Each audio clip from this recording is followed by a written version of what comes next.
as somebody who was raising an alarm bell for all of this time, has been telling us, and as you said, not Nostradamus, like, or maybe Cassandra is a better analogy, because we haven't heeded any of this. Does he have a take on this past election? That it's bad. Gave you some surprising insights. It's bad. The election is bad. I mean, the one thing he said, and actually this part he said on Arthur's podcast, the Arthur Snell's podcast, which is also excellent. He was talking about, Chris Steele was talking about how,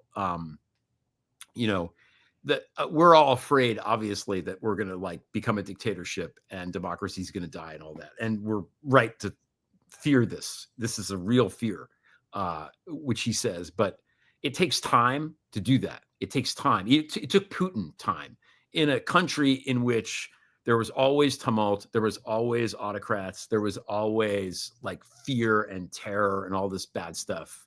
Even there in Russia, it took 8-9 years before he really got real power.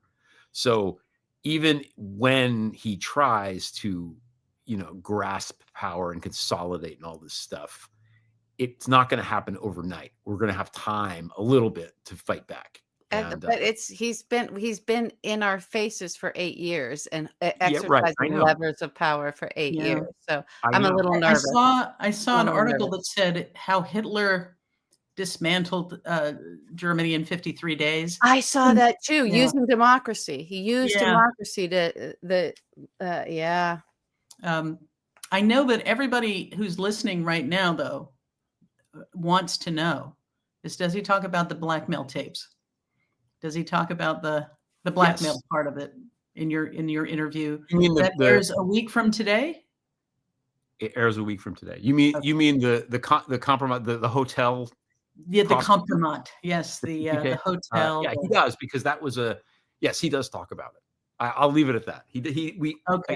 He talks about it, and it's interesting because it's also, you get a sense of the process, like what he was trying to do, and in compiling the dossier, which isn't a dossier, it's a series of whatever.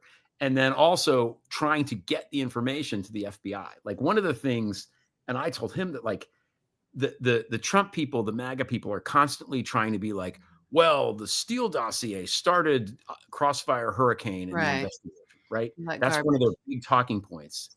And so that's not true. It was the guy from Australia, Papadopoulos, got drunk and spilled the beans. Papadopoulos, by the way, who was talking to a spy within 20 minutes of being named to the Trump.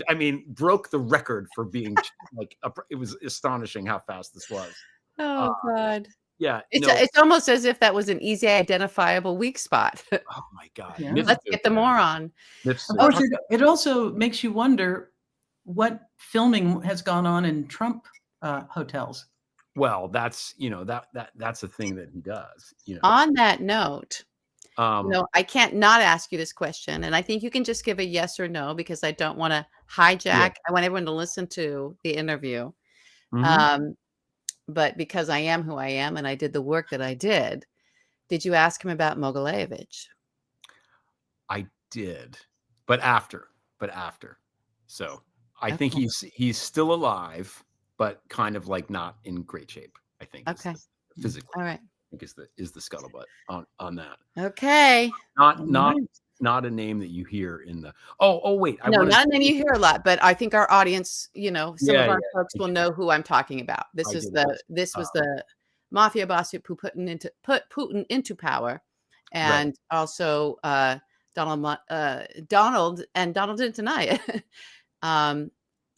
Laundered his money.